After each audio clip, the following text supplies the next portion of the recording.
específicas. Keychron K3V2. O Keychron K3V2 é um teclado mecânico sem fio, compacto e leve, custando cerca de R$ 899 atualmente.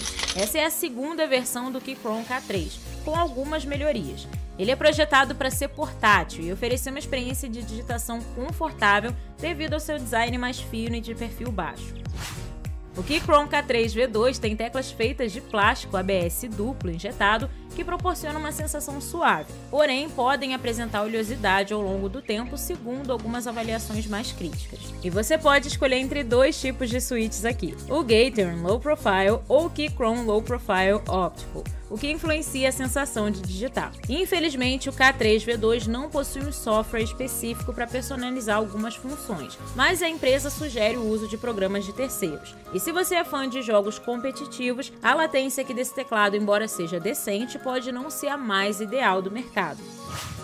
Mas muitas pessoas avaliaram super bem o Keychron K3V2 na Amazon, somando 826 avaliações com uma média de 4,5 estrelas. Isso sugere que a maioria das pessoas está super satisfeita, mas é bom ler bem as avaliações detalhadas para entender melhor as experiências individuais de cada um.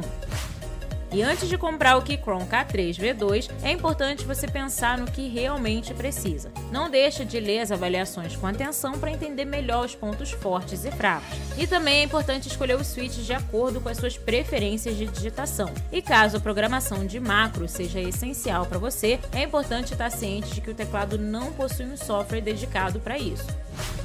Mas concluindo, o Keychron K3V2 é uma opção interessante atualmente para quem procura um teclado compacto e versátil. A sua portabilidade e preço competitivo são pontos muito apreciados e positivos. As avaliações favoráveis indicam a satisfação da maioria, mas é importante avaliar se ele atende às suas reais necessidades antes de decidir o investimento.